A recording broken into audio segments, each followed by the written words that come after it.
Hello and welcome. My name is Gavin Lyons. I'm a landscape photographer and today I'm in Ireland at the very northern point in Inishowen. It's a beautiful peninsula up here, and right here I'm on Malin Head, which is the place where they take the weather forecast for the country. There's a radio station, and most of all, it's spectacular landscape. Absolutely.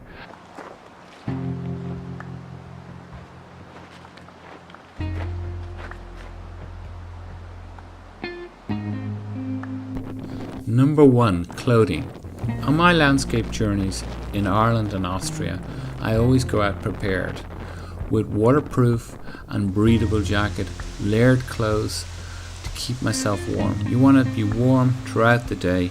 You may well be standing in a river. It may get very cold, it can be icy, it can be snowy. These are essential items if you want to get that image. You're basically standing around or hiking, and you really don't want to worry about the elements getting in and making you miserable.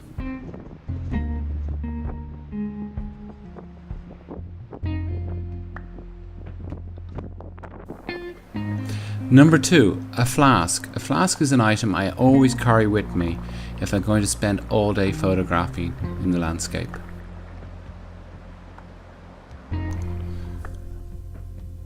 Number 3. Boots and socks. A good pair of boots and a warm pair of socks will keep you warm and comfortable all day as you explore and discover the landscape. They're an essential item. Often they are underestimated, but a good pair of boots will allow you to access places that you wouldn't normally go to with a regular pair of shoes.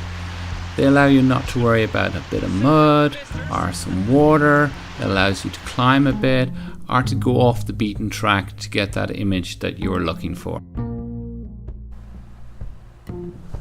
Number 4, a map. And it's essential when you get lost. It's great for titling your pictures, planning your route, especially contours, because the contours will tell you how steep a route may be. And also the detail on a map is actually really important. So a map like 1 to 50,000 or 1 to 75,000 are the ones you want to go for. These are usually topo maps, and these maps will have quite a lot of detail, and you might actually find things on the way that are interesting to photograph.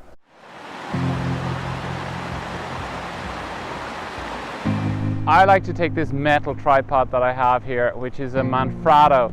It's solid, very robust, and in these conditions, which are snowy and icy, it's perfect.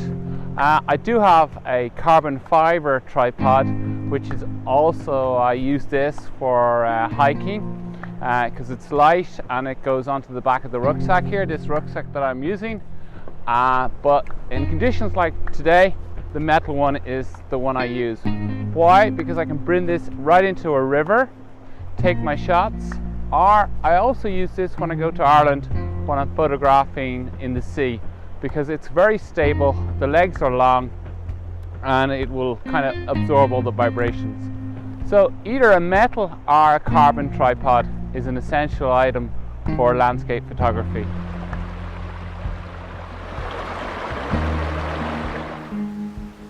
Number 6, a backpack.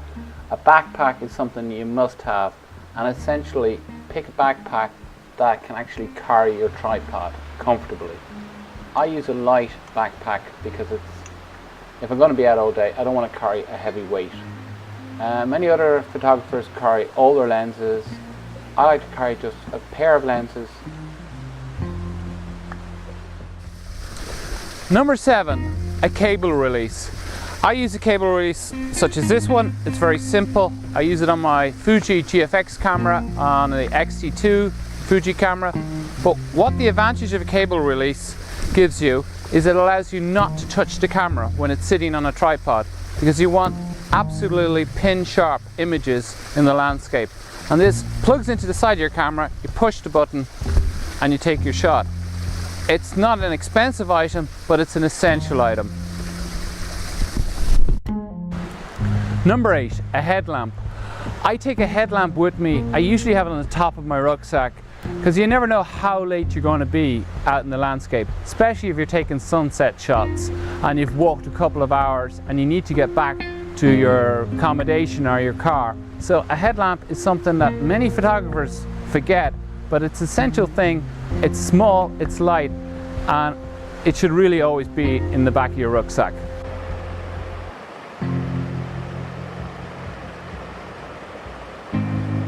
Filters are an essential item for landscape photography.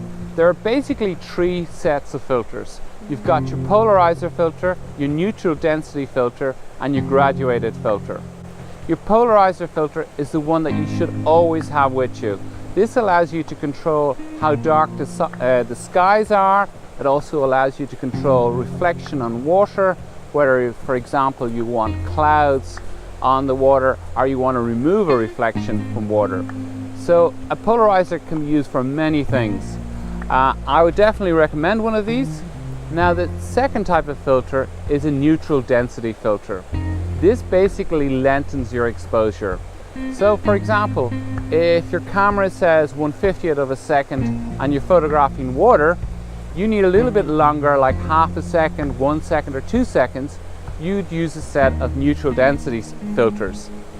These basically lengthen the exposure, which gives you that soft milky water effect. They can also be used in a city situation where you want to eliminate people walking, because a neutral density filter, when it lengthens your exposure, say up to a minute or 5 minutes, basically all the people will disappear, or they will be like ghosts in a scene.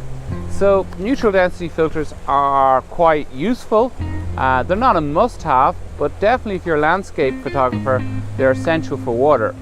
Now, the last type of filter is a graduated filter. Now I have a set of leaf filters here, which I have a set of soft and hard filters. I always bring these out because I like to control maybe a part of the image, maybe to darken it, while a lot of other photographers don't use these graduated filters. They like to actually do it in post, in actual Photoshop. So they would take a set of multiple exposures and then stack them together and blend which bits they want in the image. Now, I do both. They're quite expensive, these filters, so it's up to you really if you want to go and do it in Photoshop or you want to do it out in the field. Photography. I prefer a full frame camera, as I feel this is the best that you can use for landscape in terms of color, resolution, quality of the image that you'll obtain. Now, there's plenty of cameras on the market. However, if you're starting out, a second-hand full-frame camera like a Canon 5D is an excellent start and will only cost you a few $100s or a few €100, and this is a good camera to use. Now, if you've seen all my tips, if you want to take one thing away, I would take away that a tripod is an essential item to a full-frame camera. With these two items, basically, you can go out in the landscape and get great images. But all in all, the most important thing is to really get out there and get out early and get the light. So thank you for watching this video. I hope you've enjoyed it. I hope it's been useful.